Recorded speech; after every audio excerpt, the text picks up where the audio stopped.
Écho du futur, le podcast qui explore les imaginaires de la science-fiction.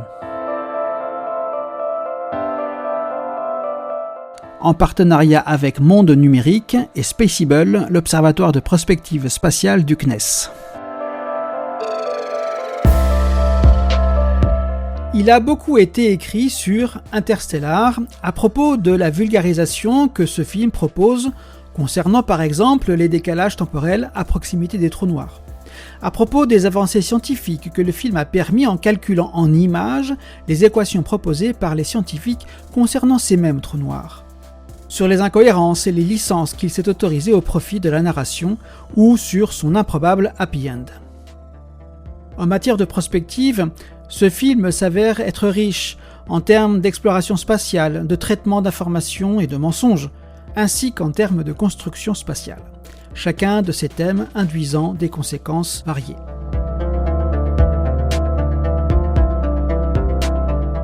Les théories restant à être confirmées ou infirmées par l'observation et l'expérimentation, on ne parlera pas du trou de verre qui permet au vaisseau spatial Endurance de rejoindre le système planétaire qui orbite autour de Gargantua, un trou noir massif qui étonnamment remplace l'étoile de ce système. À bord de l'Endurance se trouvent Anna Tawai, Matthew McConaughey et leurs compagnons explorateurs. Ils ont pour mission d'explorer les planètes du système Gargantua pour déterminer laquelle d'entre elles serait la mieux à même d'accueillir tout ou partie de l'humanité. Cette exploration nous permet d'aborder les libertés scénaristiques prises avec les réalités physiques à proximité d'un trou noir. Pour leur régler leur compte, attardons-nous un instant sur le cas de la planète Miller. Elle est la première des planètes du système Gargantua que visitent 3 des personnages du film. Romilly, l'astrophysicien qui reste à bord du vaisseau spatial Endurance, leur annonce que, du fait de l'intense gravité générée par le trou noir Gargantua, 1 heure écoulée à la surface de cette planète Miller représentera pour lui rester en orbite 7 années, soit un facteur de dilatation temporelle de l'ordre de 60 000. Hélas, en se penchant sur ces chiffres, la physique apparaît être sans concession. Pour obtenir une dilatation temporelle de cette importance, toutes les caractéristiques devraient être poussées jusqu'à leur limite, que ce soit la vitesse de rotation du trou noir, qui devrait tendre vers le maximum théorique, ou l'orbite de la planète qui, elle, devrait être proche, très proche de l'horizon des événements, la limite à partir de laquelle plus rien ne s'échappe du puits gravitationnel de Gargantua. Donc, pas de planète Miller, sur laquelle 1 heure est perçue comme 7 années. Et même si d'aventure, une telle planète était un jour observée, les pauvres humains qui auraient l'idée saugrenue de s'y rendre seraient inexorablement broyés sous leur propre poids, qu'ils soient en orbite ou à sa surface. Parce que si le temps est accéléré d'un facteur 60 000, il en va de même pour la gravité. Dans ces conditions, un humain de 75 kg pèserait 4 500 000 tonnes. Donc, on le répète, pas de planète Miller, encore moins de vagues géantes de 1200 mètres de haut ou de décollage express en surfant quasiment sur cette vague dévastatrice. La proximité d'un trou noir ne sera jamais un environnement propice à la vie, qu'elle soit humaine ou non.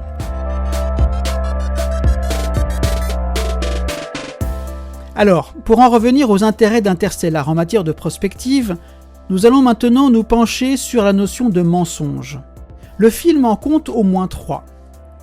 Tout d'abord, le premier concerne le professeur Brand, joué par Michael Caine. Son mensonge, il l'avoue sur son lit de mort, il reconnaît avoir toujours su son incapacité à déterminer une équation de manipulation de la gravité.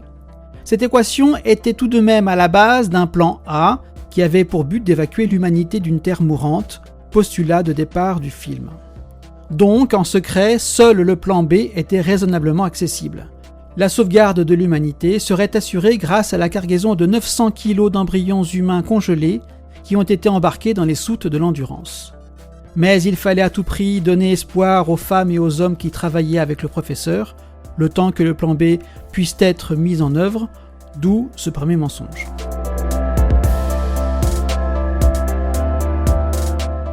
Le deuxième mensonge provient du personnage qu'interprète Matt Damon, le professeur Mann.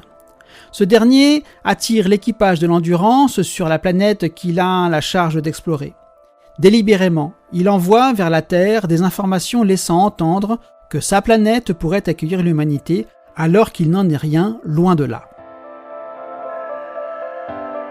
La justification du mensonge du professeur Mann s'avère être bien simple. Humain perdu au fin fond de l'univers, il ne supporte pas l'idée de mourir seul, peu importe que ses angoisses mettent en danger la mission de l'endurance. Ces deux premiers mensonges énoncés, il convient de les remettre dans leur contexte. Ils sont proférés par des individus et ils n'engagent que ceux qui y croient, même s'ils ont des conséquences sur l'avenir de l'humanité. En tout cas, ils participent à l'attention de la narration du film. Finalement, le mensonge qui nous intéresse tout particulièrement dans une perspective prospectiviste est le premier d'entre eux. Il est proféré de manière plutôt anodine dans les premières minutes du film. Là, on quitte la responsabilité des individus pour s'engager dans le mensonge d'État. C'est l'enseignante de Murphy, la fille de Cooper, le futur pilote de l'Endurance, joué par Matthew McConaughey, qui nous le rapporte. L'humanité subsistant avec peine sur une planète devenue quasiment inhabitable, les autorités modifient l'histoire afin de ne plus gaspiller les énergies et les moyens de l'humanité à de vaines causes. Sic. C'est ainsi que les livres d'histoire du film enseignent que l'humanité n'a jamais mis les pieds sur la Lune et que les missions Apollo n'ont été qu'une gigantesque opération d'intoxication qui a participé à la chute de l'ex-URSS.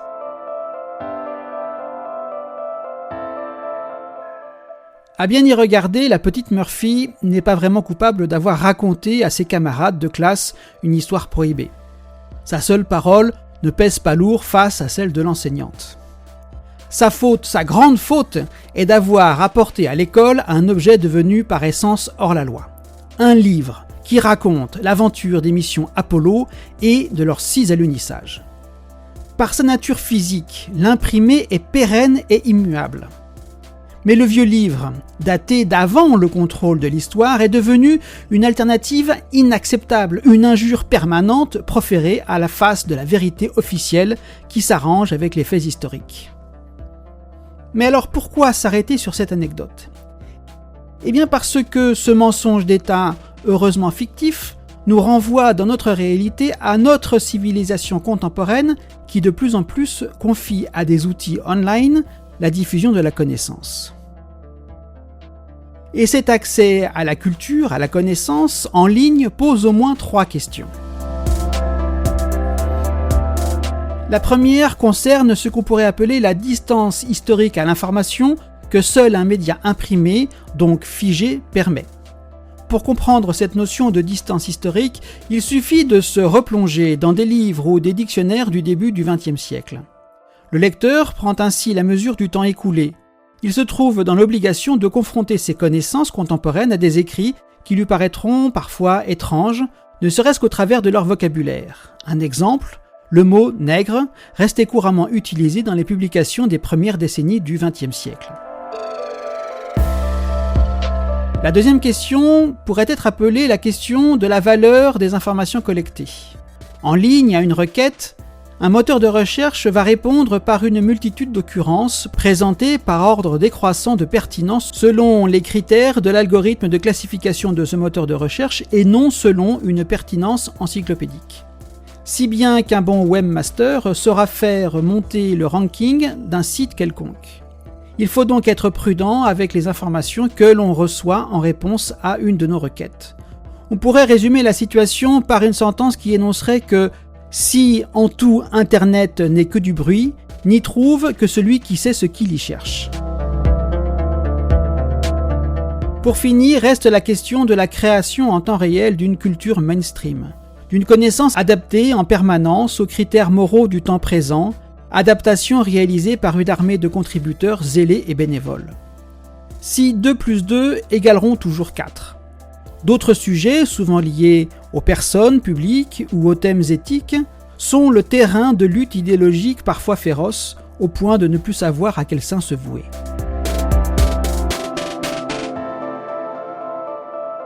En conséquence de tout cela, parce qu'on perd la distance historique à l'information, parce qu'on ne prête pas vraiment attention à la valeur des informations qui nous parviennent, et que par facilité l'utilisateur se contente souvent d'une seule source encyclopédique en ligne, Wikipédia pour ne pas la citer, et encore plus souvent du seul chapeau de l'article concerné, la culture mainstream et occidentale pourrait bien finir sous peu par ne se nourrir que d'elle-même, alimentant sa connaissance que de ce qu'elle souhaite entendre, dans une forme de cannibalisme intellectuel. Le risque majeur à cela ? Un tarissement de l'acuité des individus devenus crédules. Si bien que, sans trop y prêter garde, on pourrait un jour se trouver confronté à un mensonge gentiment admis, un mensonge similaire à celui que les autorités voudraient imposer à la famille Cooper.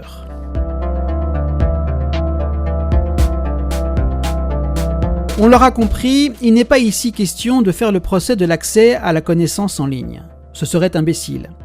Il s'agit juste d'appeler à la prudence et à la curiosité, deux valeurs d'avenir.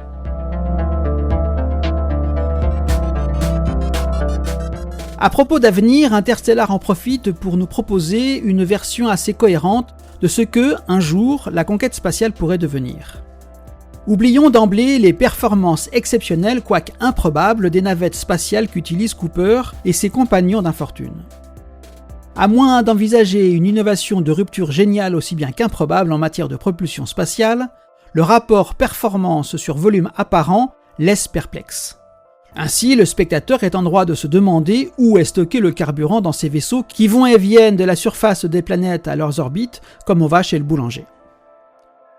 On va plutôt s'intéresser au moment où Cooper se réveille dans la clinique à bord de la station spatiale où il a été miraculeusement recueilli. Sans trop savoir encore où il se trouve, Cooper se réveille, se lève de son lit et se dirige vers la fenêtre de sa chambre. Dehors, des enfants jouent au football. Soudain, le ballon frappé avec trop d'énergie s'envole pour aller briser la vitre d'une maison située au-dessus du stade, à la place du ciel. Le regard interloqué de Cooper balaye la scène.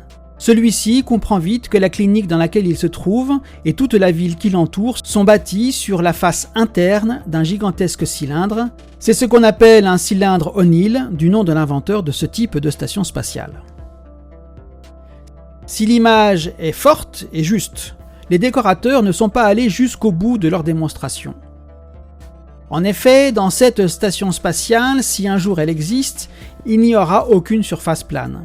Sinon, les objets auraient tendance à tomber des tables, à rouler au sol.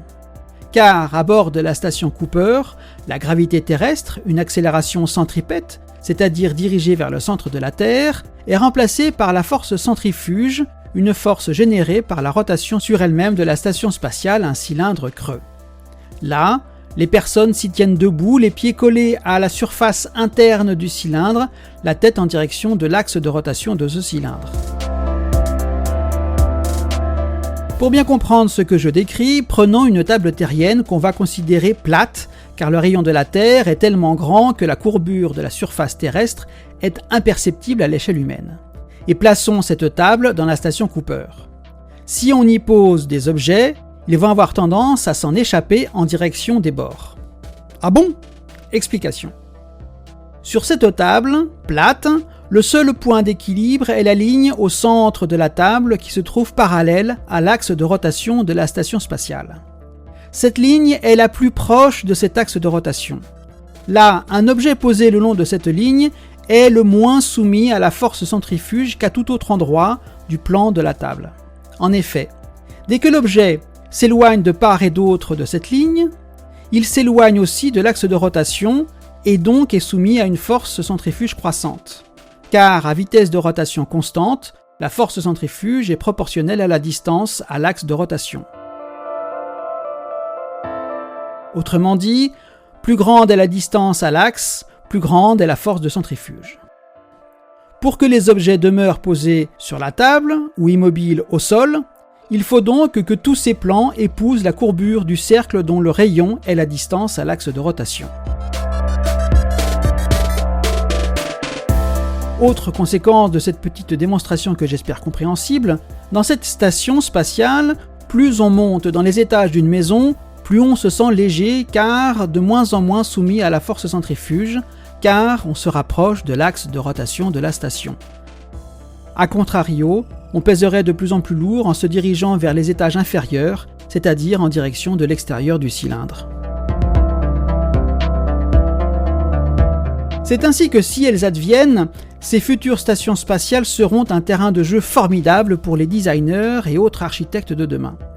Les objets du quotidien, la maison, la ville, tout devra être à nouveau conçu. Sans parler des enfants qui, nés dans cet environnement, ce qui ne manquera pas d'arriver, auront à réapprendre à vivre dans un monde apparemment plat une fois qu'ils remettront les pieds sur une planète. Vivre l'avenir va être une aventure humaine extraordinaire. Et vous, qu'en pensez-vous ? Et rendez-vous avant la fin de l'Anthropocène pour un nouveau podcast d'Écho du futur. Une production de futurhebdo.fr et du comptoir prospectiviste.